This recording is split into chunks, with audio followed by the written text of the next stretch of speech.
Hello science lovers, स्वागत है आपका एक बार फिर से। क्या आप तैयार हैं एक ऐसे सफर के लिए जहां दिमागी सबसे बड़ी ताकत है। डॉक्टर स्टोन सीजन 4 यानी साइंस फ्यूचर शुरू हो चुका है और पहला ही एपिसोड 10 बिलियन % धमाकेदार है। एपिसोड की शुरुआत होती है सेंकू इशिगामी के एक बहुत ही गहरी बात से। सेंकू कहता है पूरी ह्यूमैनिटी को वाई मैन ने इमॉर्टल तो बना दिया है, लेकिन बदले में उसने हमें पत्थर की कैद में बंद कर दिया है। और अगर हम इस एक्सचेंज से खुश नहीं है, तभी पीछे से एक ऐसी आवाज आती है जो कभी सेंकू की सबसे बड़ी दुश्मन थी। डॉक्टर जेनो बात को पूरा करते हुए कहते हैं तो हमें खुद चांद पर जाकर नेगोशिएट करना होगा। जी हाँ दोस्तों, डॉक्टर जेनो ऑफिशियली पार्टी ज्वाइन कर लेता है, लेकिन जेनरो वो तो बेचारा डर से थर-थर कांप रहा है। वो चिल्लाते हुए कहता है, आर यू सीरियस? क्या तुम लोग श्योर हो कि हम जेनो के साथ मिलकर काम कर सकते हैं? अब मिशन है चांद पर जाना, लेकिन उसके लिए फ्यूल और मटेरियल्स चाहिए। जेन आसागिरी जो हमेशा सस्पिशियस रहता है, जेनो की एक अजीब सी मशीन देखकर पूछता है, सो जेनो ये सुप्रीमली सस्पिशियस मशीन एक्चुअली है क्या? जेनो बहुत ही शांति से जवाब देता है कि वो सिर्फ एयर को कूल कर रहा है। ताजू खुश होकर बोलता है, सो इट्स अ कूलर। लेकिन साइंस इतनी बोरिंग नहीं होती। जेनो रिवील करता है वो हवा से आर्गन गैस निकाल रहा है। कोहाकू और सुइका कंफ्यूज हो जाते हैं। सुइका पूछती है ये काम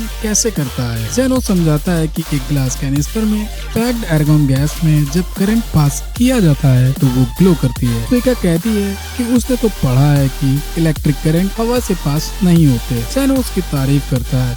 डॉक्टर सीका ये बहुत ही एलिगेंट टर्निंग है, शायद दिखाना समझाने से बेहतर होगा। सेन नोटिस करता है कि जेनो और सेंको बिल्कुल एक जैसे एक्ट करते हैं। तभी चेल्सी चिल्डे बताती है कि ओल्ड डिपॉजिट्स यहाँ कहीं आसपास हैं। जेनो समझाता है कि ये मशीन इलेक्ट्रिक पल्स सिग्नल देती है जब गैस से करंट पास हो रहा हो, क्योंकि रेयर मेटल डिपॉजिट्स में रेडियो एक्टिव एलिमेंट्स होते हैं। जेन तुरंत समझ जाता है ये एक जाइजर काउंटर है। होमुरा को ये थोड़ा फ्रीकी लगता है, लेकिन उक्यो कहता है कि ये उन्हें रेडिएशन से बचाकर सेफ रखेगा। तभी मैक्स एडम्स कमेंट करता है कि जेनो की साइंस में हमेशा कुछ डार्क होता है।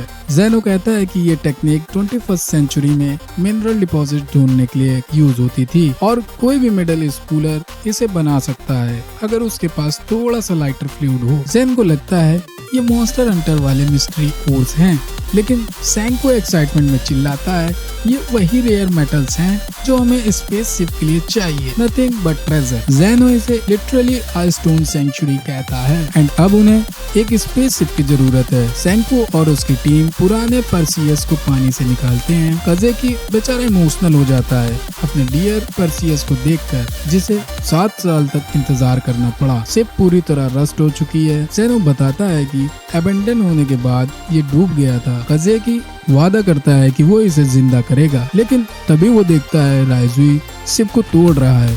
राइजुई कहता है रिसाइकलिंग आयरन। चेल्सिया बताती है कि साउथ अमेरिका के इस पार्ट में आयरन ढूंढना बहुत मुश्किल है। सेंकू का प्लान है कि पुराने परसियस के आयरन को अपग्रेड करके एक न्यू परसियस बनाया जाए। सेंकू समझाता है कि वो सुपर एलॉय बनाएगा, एक ऐसा मटेरियल जो अलग अलग मेटल्स को मर्ज करके बनता है। काजेकी एक्साइटमेंट में काम शुरू कर देता है। जेन नोटिस करता है कि सेंकू को काजेकी से काम निकलवाना अच्छे से आता है। जेनो इंस्ट्रक्शन देता है कि क्रोम ओर को आयरन में डालो। सुइका कंफ्यूज हो जाती है, क्या हम क्रोम को आयरन मेटल में डाल रहे हैं?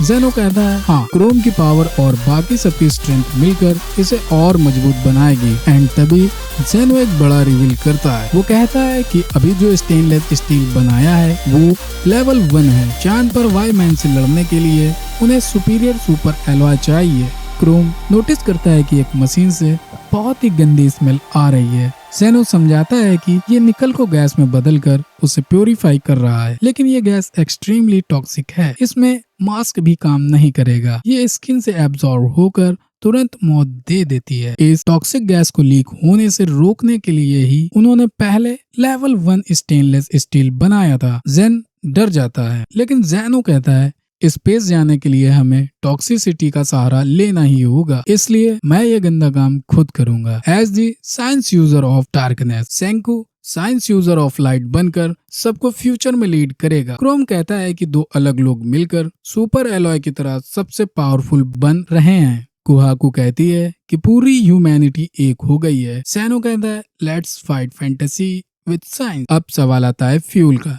अमेज़न में पेट्रोलियम नहीं है। सेंकू कहता है न्यू परसियस बायोफ्यूल से चलेगा, यानी ऑर्गेनिक वेस्ट, फैटी बचा हुआ खाना और यहाँ तक कि पूप यानी टट सब यूज होगा। इन सब के सड़ने से जो गैस निकलेगी उसे इकट्ठा किया जाएगा। जेन पूछता है कि इतनी गैस को होल्ड कैसे करेंगे। सेंकू कहता है हम टैंक बनाएंगे। एक स्फेरिकल टैंक बनाने के लिए सेंकू एक जीनियस ट्रिक यूज करता है। वो टैंक को पानी से भरकर बीच में ब्लास्ट करता है, जिससे प्रेशर की वजह से वो अपने आप स्फीयर बन जाता है। और ये देखकर जेन हैरान रह जाता है। जेनो सुपर एलॉयज बनाने के लिए इंडक्शन कुक टॉप्स की तरह इलेक्ट्रिसिटी यूज करता है और वाटर कूल्ड वायर्स बनाता है ताकि वो मेल्ट ना हो। सेंकू से फिशर ट्रॉक्स प्रोसेस कहता है जो ऑर्गेनिक वेस्ट को लिक्विड फ्यूल में बदल देती है। आधे साल की मेहनत के बाद उन्होंने एक ऐसा इंडेस्ट्रक्टिबल मेटल बनाया है जो रॉकेट इंजन के लिए जरूरी है। जेनो बताता है कि ये एक लेवल 99 इंजन है। सेंकू और जेनो डिसाइड करते हैं कि अब उनके रास्ते अलग होंगे। राइजी टीम को 3 हिस्सों में बांट देता है, सुपर वेलोसिटी टीम, कॉन सिटी टीम और जापान टीम, जो न्यू परसियस में दुनिया भर से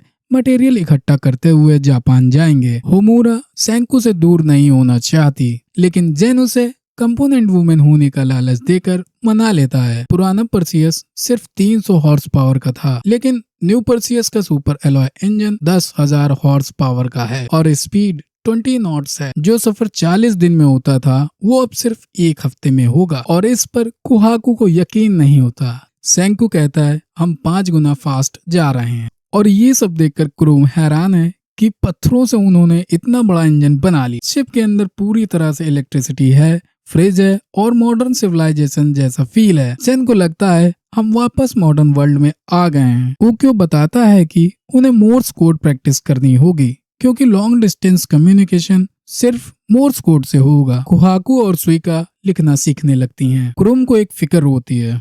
वो कहता है कि पहली बार वाई मैन ने उन्हें रेडियो वेव्स की वजह से ढूंढा था। अब इतनी रेडियो वेव्स यूज करने से वाई मैन को फिर से पता चल जाएगा। राइजुई कहता है वाई मैन रेडियो सिग्नल्स का जवाब देता है एंड तभी ओक्यो को कुछ सुनाई देता है। वो सिग्नल सीधा मून से आ रहा है। क्रोम चिल्लाता है वाई मैन हमें मैसेज भेज रहा है। सेंकू कहता है कि वो कब से वाई वाई कर रहा है, लेकिन क्रोम जिसने अब मोर्स कोड सीख लिया है वो कहता है ये WH या Y नहीं है, ये इंग्लिश में कुछ कह रहा है। जेन लेटर्स रीड करता है DO। सेंकू आगे पढ़ता है YOU और तभी वाई मैन की वो डरावनी आवाज गूंजती है डू यू वांना डाई। दोस्तों वाई मैन ने अब खुलेआम धमकी दे दी है। सेंकू और जेनो की साइंस अब इस डायरेक्ट अटैक के सामने कितनी देर टिक पाएगी, अगले एपिसोड में देखेंगे। Science is elegant 10 billion %।